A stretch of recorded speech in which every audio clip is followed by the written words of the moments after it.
Right now at noon, a Madison man charged in a deadly crash on the city's west side. What a criminal complaint is revealing about what led up to the crash. Plus, President Trump makes a new tariff announcement as markets react to the economic uncertainty. What the Agriculture Secretary is telling concerned farmers and consumers. This is News 3 Now at noon. Thanks for joining us. I'm Josh Ryder. Right now, a Madison man is officially charged in a deadly crash on Madison's west side. 20-year-old Rand Bertrand is charged with first-degree reckless homicide, homicide by intoxicated use of a vehicle, first-degree recklessly endangering safety, and 2 counts of operating while intoxicated driving or causing injury. The deadly crash happened on Thursday at the intersection of South Gammon and Raymond Roads. According to a criminal complaint, Bertrand allegedly told police that he had been drinking all day. Police say Bertrand was driving at speeds near 90 miles per hour on Raymond Road just before crashing to the other vehicle. One person in the other vehicle died at the scene, while 3 others, including 2 children, suffered non-life-threatening injuries. An 18-year-old is facing several charges in Sauk County for allegedly driving recklessly, crashing into several trees, and running away from the scene. It started on Highway 12 in Baraboo Saturday night when a deputy spotted a vehicle driving recklessly. The deputy tried to pull the vehicle over, but it drove off with speeds over 120 miles per hour. The chase went on to County Road W when the driver lost control and struck several trees. 2 passengers and the driver ran from the crash. All 3 were found. The driver is now being held in the Sauk County Jail. A former Walworth County correctional officer is being charged for possessing child sex abuse materials. Last Thursday, law enforcement executed a search warrant at Samuel Piper's residence. Money was allegedly being transferred to suspected minors in exchange for videos or images from June and July of last year. Piper resigned from his position as a correctional officer at the Walworth County Sheriff's Office on the same day as the search warrant. He was arrested Friday. A campsite on Madison's east side for those experiencing homelessness could soon run out of funding. The Dairy Drive site opened in November of 2021. It has temporarily accommodated around 100 unhoused people in tiny homes. They provide heat and electricity along with legal, medical, and mental health resources. Their funding comes from the pandemic-era funds and a grant from the U.S. Department of Housing and Urban Development. But that funding will soon be running out, and likely so will the services. We believe it can only be successful if it has that level of on-site supports. If dollars aren't there to support that staff, then it's probably not a viable operation. If you'd like to donate to the Dairy Drive Campground, you can do so at madisonstreetmedicine.org. Now, first check of the weather. First Weather meteorologist Jacob Montesano has your certified no-sack-your forecast. Out on the patio, a little cooler out there today. Yeah, but still very nice and very bright, actually. We're seeing plenty of sunshine here. But as we look at those temperatures, they are a bit cooler. Right now, we're mostly in the 40s, a few areas in the upper 40s, and we will see highs kind of around 50 later today. But the temperature change from 24 hours ago is more indicative of how warm it was yesterday rather than it being cool today. We're about 15 degrees colder. And speaking of yesterday, we actually broke a record high here in Madison. The high got to 67, which was the first time we hit the 60s this year, but the previous record for yesterday was 66, set back in 1894. Now, if you can believe it, yesterday likely won't be the warmest day of the week. It could get even warmer later in the week. Now, looking at right now, we're seeing very dry conditions and very clear skies across southern Wisconsin. We're going to continue to see dry weather for much of the actually, we're going to see dry weather for the next couple of days, and we'll also continue to see sunshine. Again, highs in the upper 40s, lower 50s. And although we are looking dry through the day on Friday, by Friday night, we could be seeing our first round of severe weather, and there is an alert day in the forecast. I'll talk more in detail about that, though, coming up a little bit later. All right, Jacob, we'll see you then. Thank you. Governor Evers' capital budget is out this afternoon. It recommends more than $4 billion in investments over the next 2 years. It includes $325 million for a corrections reform plan. The plan would bring a series of changes across state prisons, plus reform for the juvenile justice system. It also includes more than $1.5 billion for projects in the University of Wisconsin system. The State Building Commission will meet on March 25th to vote on the capital budget recommendations. It will then move to the Republican-controlled Joint Finance Committee. President Trump is announcing additional tariffs on Canada today, even as the stock market continues to slide over fears of economic uncertainty, along with his administration's trade policy. Natalie Brand is at the White House. Stocks fell further at the start of trading Tuesday following Monday's sell-off, Wall Street's worst day so far this year. On again, off again tariffs, retaliations, cuts at the government, and it is making people feel concerned enough that we could see the economy slow down. As the White House downplays concerns over the market, President Trump raised the stakes Tuesday. He announced on social media he's doubling the tariff set to take effect tomorrow on Canadian steel and aluminum coming into the U.S. It will now be 50%. That's in response to Ontario's 25% retaliatory tax on electricity exports to the U.S. U.S. farmers and grocers describe a roller coaster as they brace for tariff impacts. Agriculture Secretary Brooke Rollins acknowledged the concern. Secretary, what's your message to farmers worried about tariffs, retaliatory tariffs, and the uncertainty?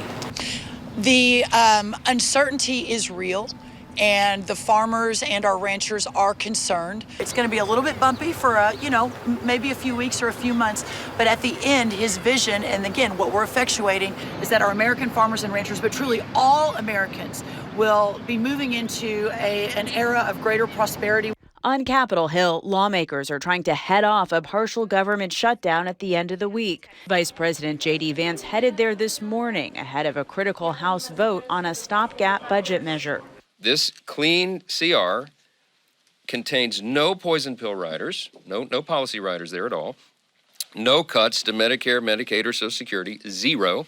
But with one GOP hardliner, Kentucky's Thomas Massie, already saying he's a no, the White House confirmed President Trump is making phone calls to potential holdouts. Natalie Brand, CBS News, the White House. President Trump lashed out on social media against Massie, saying he should have been primaried and that the president will lead the charge. Well, still ahead for us why several U.S. companies are tempering their earnings projections, plus how the Premier of Ontario is making good on a threat to charge more for electricity to U.S. states.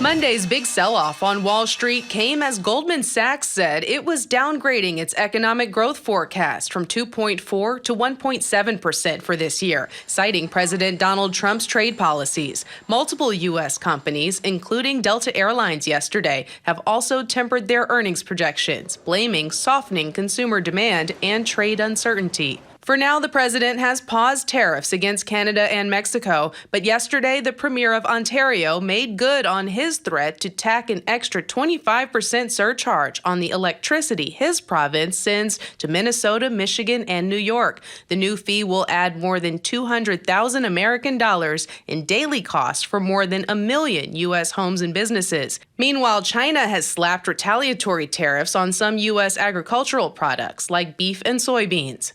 And ex-CEO Elon Musk says a massive cyber attack is to blame for yesterday's outage. The social media platform formerly known as Twitter was down for thousands of users. In a TV interview, Musk claimed the attack came from an IP address in Ukraine, though cybersecurity experts point out this does not mean that the hack originated from that country. That's your CBS News Money Watch report. For more, log on to cbsmoneywatch.com. At the CBS Broadcast Center, I'm Jesse Mitchell. Here's the stock report at the noon hour. The Dow is down another 658 points this hour. NASDAQ down 146 and the S&P 500 down 49. Our Call for Action volunteers are in the building taking your consumer complaints and taking action on your behalf. Call for action at 608-270-2833 or submit that claim anytime at channel3000.com/call-for-action. We have today's farm numbers ahead, and Jacob is tracking the first warn forecast. Then later on Live at 4, what health researchers say we need to do to prevent an increase in obesity.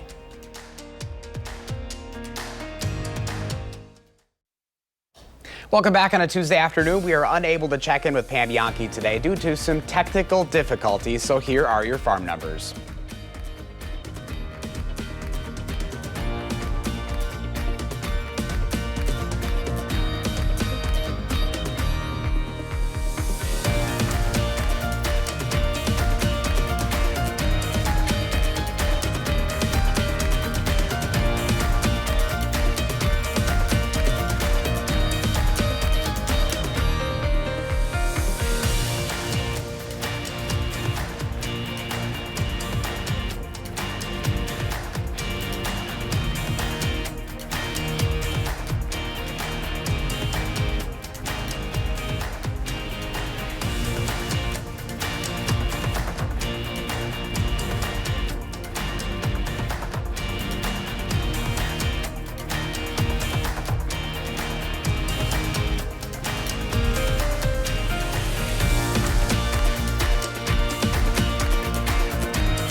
A little cooler today, but we'll be warming back up for the rest of the work week. Meteorologist Jacob Montesano has the 3 things we need to know. Hi, Jacob.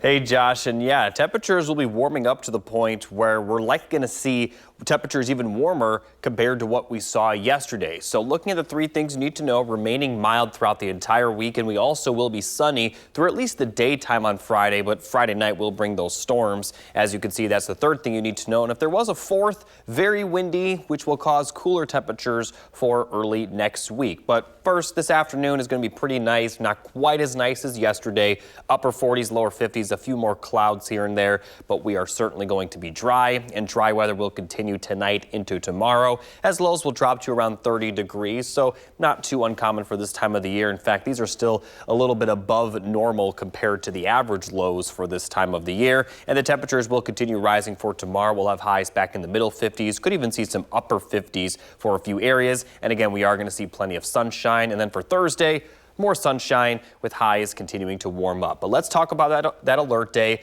This is for isolated severe weather, especially in southwestern Wisconsin, although most of southern Wisconsin should see the potential for severe weather. But the further east you're located, the less likely you will see that. And this is mainly going to be for Friday evening and Friday night. Like I mentioned, much of the daytime Friday does look to be dry. So taking a look at the forecast, this is throughout the day on Friday. As you notice, not a lot of precipitation. And even if by 10 p.m. Friday, we may not see much, but you can see off to the southwest those storms moving in. And they're going to continue to push through our area between around 10 p.m. and 3 a.m. from Friday night to Saturday morning.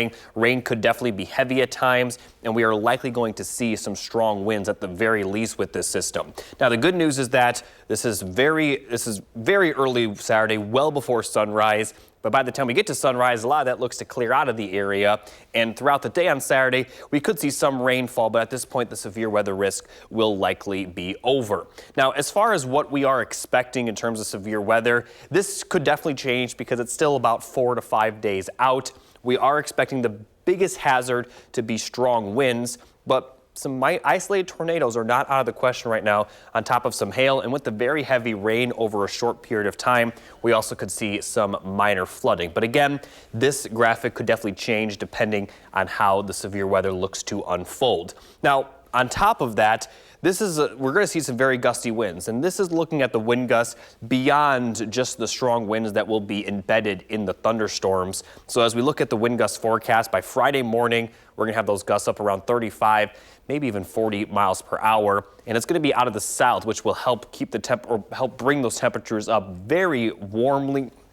We can have highs in the lower 70s on Friday. And as we look at the wind gust forecast as we head towards Friday evening, when the storms move through, they're likely going to be even stronger with gusts up to around 50 miles per hour. For Saturday, still gusty winds, and notice the winds are still out of the south, so they'll be up around 40 miles per hour. Could see some areas having a little bit calmer winds at that point. And then later in the day, Saturday, the winds are going to shift out of the west. Not going to be quite as windy during this time, but we're still going to have gusts up to 30 miles per hour, and that's going to continue into Sunday. And by the time we get to Sunday, the winds will be more out of the northwest, and that will really cause those temperatures to drop quite a bit. And they're going to continue to be breezy throughout the day on Sunday. So as we take a look at the full 7 to 10 day forecast, we're going to be very quiet for the next couple of days. Highs near 50 today, highs near 60 on Wednesday, although most of the area should stay in the 50s. Middle to lower 60s Thursday, and then we'll have highs in the lower 70s for Friday before that alert day begins, especially in the evening.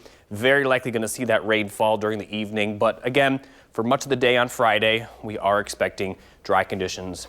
The rain will move in after sunset. And then for Saturday, it will be cooler, but the temperatures will only get colder for Sunday, as highs may only be near 40, possibly in the 30s for some areas. Small chance of some snow showers Sunday as well, but it looks like most of our area should be dry.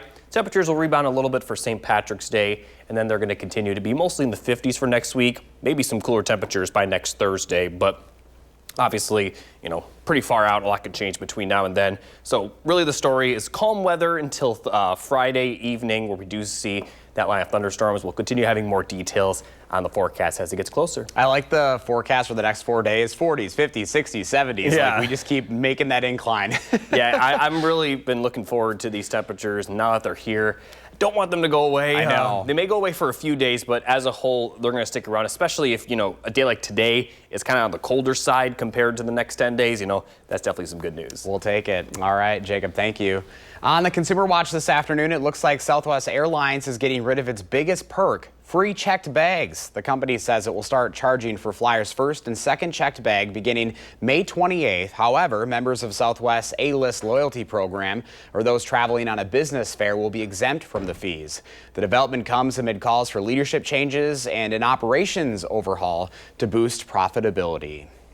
On the Health Watch, the federal government is no longer accepting orders for free at-home COVID tests. That's according to the U.S. Department of Health and Human Services.